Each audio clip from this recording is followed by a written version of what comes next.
time to fuel your business success. Welcome to Harmonious at Lunch. We're bringing you bite-sized advice and expert conversations to drive clarity and growth 5 days a week. Make sure you join our Facebook group at humanopt.com/lunch, where listeners like you and our guests hang out so we can find harmony in business together. If you're building a business, you're in the right place. Let's dive in. Welcome back to another Harmonious at Lunch update. It's the weekly update. Are we feeling the new intro and outro music? I don't know about you. I'm at least entertaining myself. I like it. I enjoy it. And we actually use the same music on our other Human Up podcast, Running with Scissors, coming out soon. So if you subscribe to this channel, then you will most likely see all about Running with Scissors, and you'll hear the same awesome intro music on that podcast too. But let's recap the week. We had an awesome week of podcasts here on Harmonious at Lunch. We had 4 super cool guests. As far as the quality of the episodes and the content, this was another one of those, I don't know. There was some ups and some downs with the content. I told you I would not lie to you. I would tell you exactly how I felt about the content. And this is actually the first week I think I've said that, but or that I've said maybe some iffy episodes, but I want to talk about it. I want to go over all of them. We got clips. I'm going to show you, give you my 2 cents on the episodes, the behind the scenes, the kind of overview of what we talked about. But as far as the guests and the people, the human beings that I spoke to this week, rock stars. It was a sausage fest. We had 4 dudes. I'm just putting that out there. We had Damon Lemby, Bronson Hill, Kevin Jans, and Charlie Johnson rounding out the week on Thursday. But super cool. We covered real estate investing. We covered consciousness. We covered leadership, and being niche specific and serving the government. So kind of a cool, interesting array of topics to cover on the show this week. But let's start off with Damon on Monday. Sorry, I'm looking for my clips over here. I got lost for a second. But Damon was awesome. And I absolutely loved his concept, his topic, learn it all versus know it all leadership. Just right off the bat, if you didn't listen to the episode, based on what I just said, I know you already just pictured somebody who was a know-it-all in leadership, who you either worked for or worked with at some point. I know that's what happened to me when I was talking to Damon on the show. But it was really interesting how he kind of broke down cultivating this learning organization and really making it an intentional focus for you as a leader. He gave different stats, and he talked about the outcomes, the productivity, the cohesiveness of a team that's really built around a learn-it-all approach versus a know-it-all approach. And he talked about recruiting and retaining top talent. So my take on this was, it's really simple. I mean, the more you can be a learn-it-all versus a know-it-all, nobody wants to work for a know-it-all, right? Like if you approach your leadership style as a know-it-all, you have to have all the answers, versus maybe a more humility-driven, humility-focused approach in saying, I'm willing to learn, I'm willing to fail, I'm willing to let others fail and learn around me too. It's a concept that I know is highly preached in the leadership space, but it's seldom practiced, at least seldom practiced well. So it was great to hear from Damon, his mistakes, how his transition even from being a know-it-all, or at least more of a know-it-all, to learned it all in his business and businesses over the years, and what that looked like from his perspective. So let me put the episode title, or the episode thumbnail, on the screen here. If you're watching this episode, if you go on over to YouTube, that's the thumbnail you're going to be looking for. Leadership styles with the old-fashioned judicial scale on there with learn versus know. But let's play a clip from Damon's episode, and we'll be back in a second. Instead of PTO, LTO, where you have a day or a couple hours where people can actually go in and learn new skills.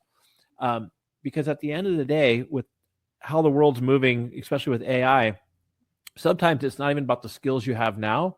It's about the ability to continue to learn and adapt and grow, which I think is super important. How great is that? Offering your team, your employees, paid learning time, learning for the company, learning for their personal passions. I think that's incredible, to incentivize people to learn, grow, develop their own skills.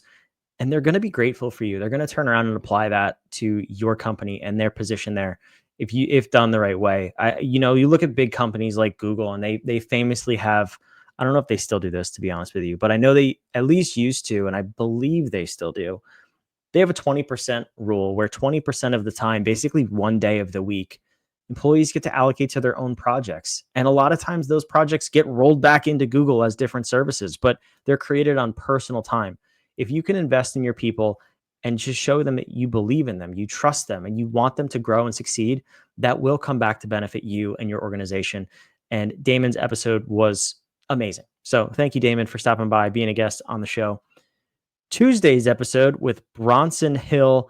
This was great. This age-old topic of making money while you sleep, right? Talking about investing in real estate, passive income, not just real estate investing though, developing a mindset of making passive income. And you could apply this to your business too. I know a lot of business owners, they're really just job owners. We've covered that on this show before, and I've talked about how important it is with our guests to really build a business, not just build a job, and build a business that's scalable. So Bronson's episode, we covered this. We talked about significantly growing and scaling your business. We did talk about real estate. That's his jam. That's what he's done. That's how he's built his wealth. So of course he's passionate about that.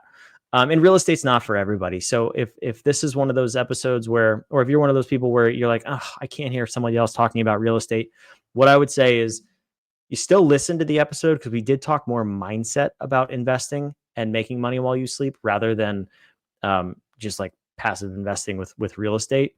And he also made the distinction between single family investing and multi-unit investing, because I don't know about you, but me personally, I've heard so many people preach single family investing, and I don't like the strategy. It's not my thing. I tried to get into it a number of years ago, and the more I looked at it, the more confused I got. The economics didn't make sense. The scalability didn't make sense.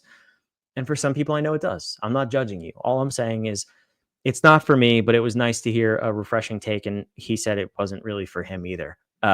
So cool perspective on that. We also talked about developing a wealth worthiness attitude and, analyzing where you sit with your mindset. Where do you believe you are in terms of wealth worthiness? Because breaking that maybe even subconscious belief of the level of wealth you think you are worthy of is sometimes all it takes to getting to the next level. And he even talked about when you inherit that from people, like if your parents only ever made, let's call it $100,000 a year, you take on this subconscious belief often where if you make more than that, you get unsure of yourself, where you don't even think you can exceed that because, well, your parents never did, so you can't. And separating yourself from that belief could be the catalyst to your own personal wealth growth. Really cool episode. Let's play a clip from Bronson here and check it out. Yeah, well, I think that there's a lot of myths out there, Brandon, that, passive income is a term that gets thrown around. But, when you buy a rental house or two or three, it's not really passive, because even if I have a property manager, I've still got to buy the house. I've got to manage the manager, or there's issues sometimes with the tenant, or there's issues with, the plumbing, or, something comes up. And so you're constantly having to kind of deal with it. It never really works out exactly kind of how you want it. Yeah, exactly what I was talking about there with scaling single family investing. And that episode was full of gold nuggets about, again, mostly your mindset and your money and investing mindset, breaking free from past habits, beliefs, and patterns to really start to scale your income, scale your wealth. And I think as business owners, entrepreneurs, we all need to hear that stuff, and we need to be reminded of it, because it's so easy to fall back into past patterns and habits. So thanks, Bronson, for stopping by. If you haven't checked out that episode, I highly recommend you go do it. And even if you study money all the time, maybe a refresher or a new look on something might be valuable for you. So check that one out. Next up, the Wednesday episode, Kevin Jans. Kevin, actually already at the time of this recording, a 2-time guest on the show. This episode, I'll be honest, it was very heavily focused on, niching, serving a niche customer in the context of actually working with the United States government, the federal government. That's not for everybody. And honestly, Kevin's really clear about that. He's not trying to win everybody over and say you have to think about working with the United States government. But what I liked about it was the nuggets that he dropped about really defining who your customer is. He uses a 3 W's approach: the who, the what, and the why. So who buys from you? What are they buying? And most importantly, what is the core why or the specific problem that you solve for them? Is that revolutionary advice? No, absolutely not. As a matter of fact, pretty sure we talked about that with another guest like 3 weeks ago. So why am I saying that's cool? Because we all need a reminder. We all get sidetracked sometimes and think, oh, I can go to a different vertical with the product, or I could serve a different customer and do the same thing. You could, but have you mastered what you're already doing? Have you mastered your customer service, your retention, your repeat buyers, your upsells, your value ladder, all of the things associated with being truly scalable and profitable? Probably not, because a lot of people are guilty of that. And only the best brands in the world, and I don't mean the biggest companies, but the best brands have truly mastered that. So we can all use a refresher on it. But we also talked about here, while I toss the episode cover on the screen, I keep forgetting to do that, but it's niche marketing for those of you who are listening. And if you're watching, it's on there. Go check out that thumbnail. But Kevin also said he talked about revisiting your niche quarterly, making sure you are on top of the market problems, what people are buying. And he said this was crucial for him and his company as COVID came about. It was a landscape that was moving so quickly. And then actually it's happening again now with Doge and the federal government, and his clients are affected, the government's affected. Understanding what's really happening and staying on top of the 3 W's, but in particular the why of your customers, crucial for him and his company's success and his client's success. I'll play a clip here in a second from Kevin, but this was a great episode about thinking about your business and your customer differently and with a higher degree of focus. So whether or not you want to contract with the government, it's worth a listen. And I don't even want to push you that way. And Kevin doesn't want to push you that way either. But the way you look at your customer, the niche that you serve, the person you serve, and how you do that, very valuable episode. And in the early days, if I'll zoom out and think, oh, anybody can have a government contract. Okay, that's somewhat true. I can get into the nuances of why it's not. But by that logic, any business I can sell to. It's easy to say. In fact, once when you've been a contracting officer and people recognize what that is, you'll have a lot of people say, oh, can I pick your brain? You can help us with blank. And whether it's winning the contract, administering it afterwards, figuring out how the contracts are awarded, all the rules around them, et cetera, it's a lot to throw out to the world. And so I thought I could help everybody. And so I spent a lot of time talking to people that there wasn't any commonality between them, talking to large companies, small companies, service companies, ones that provided a product, ones that were developing a product, ones that did research and development, all over the map. And while it was flattering to have, hey, we can talk to lots of people, it never went anywhere. And it'll keep you from solving problems that you're not really the best at. Yeah, eye-opening episode, and one of the ones that just makes you think about how you're doing what you do, and are you communicating it well, and are you really serving your customers at the highest level? Rounding out the week, Charlie Johnson. This was an episode, I don't know, I wasn't 100% bought in. I love the idea, don't get me wrong. And Charlie was fantastic, great person. But I sat and just thought about the complexities of what he was proposing. And we talked all about making a whole new C-suite role in all businesses called the Chief Consciousness Officer. I think right off the bat, a couple of things that might need a rebrand as far as the label or the title of this position. I don't see a lot of big companies adopting that. Even we talked about just having this person who's neutral, having this neutrality in the C-suite for interpersonal conflicts and strategy and all these other things that are necessary to business. But I don't know if this is a whole position. And I really don't even know how you would roll this out in a company without getting, or in order to get buy-in from all the employees. It's one of those things that's such a massive shift that I feel like it needs to be rolled out on a smaller scale first, get a lot of buy-in and success in order to then go to larger companies and say, no, this is the way that we have to do this. Again, I think it's an interesting concept, but in the short term, very, very big lift. But Charlie's ambitious, and this is something that he does for companies. and he's passionate about it. And that's the most important thing, because if you're going to take on that big of a shift and elevate the global consciousness in the workplace, you have to have someone behind it who's passionate about it.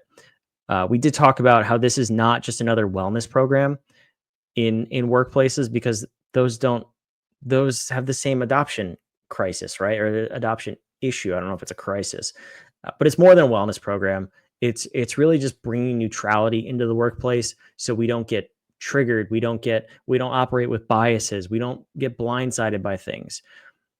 I like the concept. I just don't know how it's going to work in practice. So let me play a clip here from this episode, and then we'll come back and round this week out. A chief consciousness officer brings in neutrality. It allows both sides to understand that they're just the heads to the tails of the coin. For the side that thinks a Republican that thinks the Democrats ruining the world, the Democrat thinks the Republicans ruin the world. That simple phrase sounds like everyone understands that. But when you bring that to their attention, it's a seed that's planted. The universe is the best gardener in the world, and they can't unhear it. It allows them to start to be aware that they're just like the other side, just to kind of bring a little bit less division and less conflict. So you can see kind of what he's talking about there. I put the thumbnail on the screen here, conscious leadership with a compass in the middle. I love the idea, honestly.